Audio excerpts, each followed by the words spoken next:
IL2. It's a mission and a movie review. And today, we're going Jimmy Doolittle up the deck of the USS Hornet. It's 60 seconds over Tokyo time. You are cleared for takeoff. And we've got flight clearance for the lead plane. We've got to take off early. Max power. Brakes off.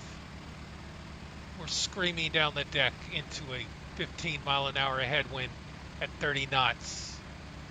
And we're pulling back on the stick and liftoff. The plan works.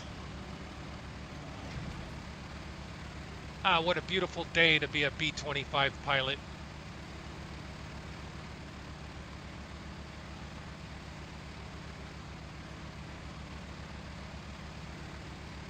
Flaps up. We're heading to our target.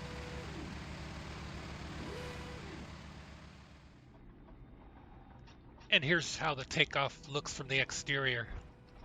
Heavy seas, high winds. They're going to work in our favor. With the 30 knots, we'll probably generate over 40 miles an hour potential airspeed just as we let the brakes off. Full flaps down for extra lift.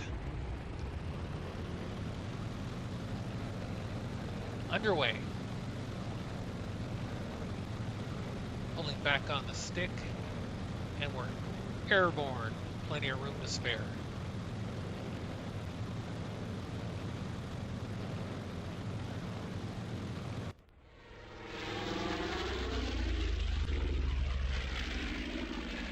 While we're en route to Tokyo, it's Midway movie review time.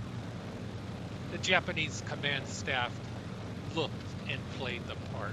Uniforms, discipline, they had it all. Yamamoto lays out the foundation of war from the Japanese perspective. And he's also wise enough to know, unless a quick victory was obtained, war with the United States would be a disaster for the Japanese Empire. Now I want to get into another character that I didn't feel was properly portrayed in the 1970s Pearl Harbor movie Tora, and that's future Admiral Genda.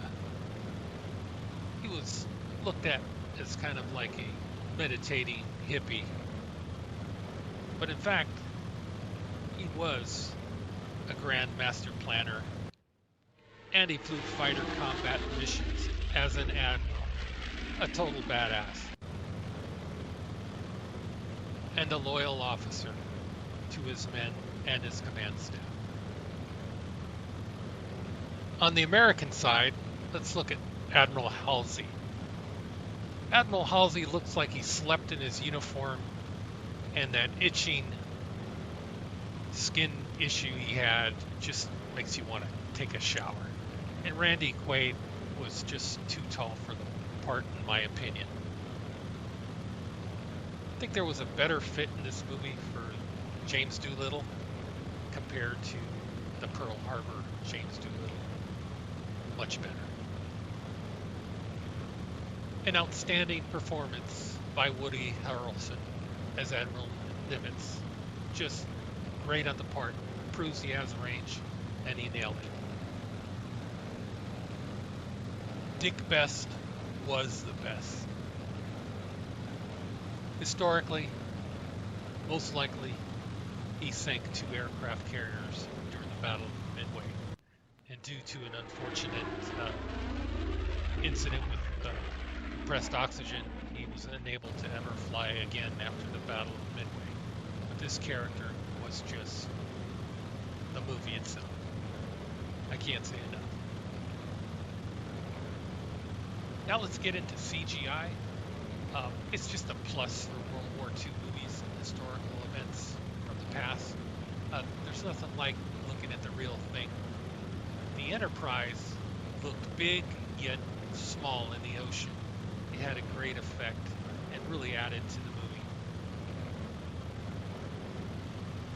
And my only critique is that in order to show the action, I understand what the filmmakers were doing, but the dive bombers and the enemy Japanese Zeros just got too close.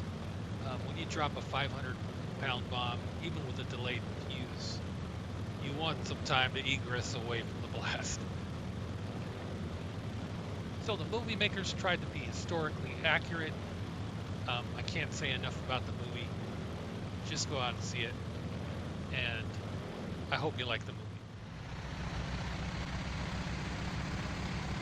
Alright guys, back in the pit, on station, lining up on the target. The enemy has no planes in the air. And we're in the bombardier's position.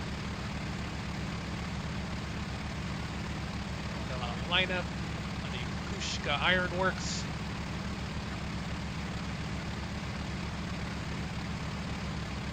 Got a 2-second delay on our fuses. Or out.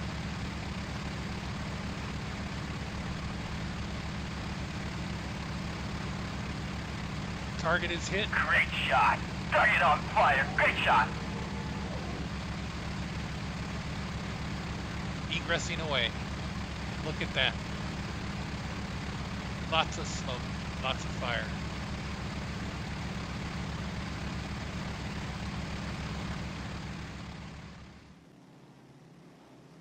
Alright guys, we're going to have to give this victory to the 2019 Midway movie.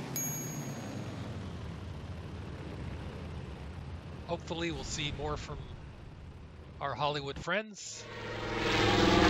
Great shot. Target on fire. Great shot.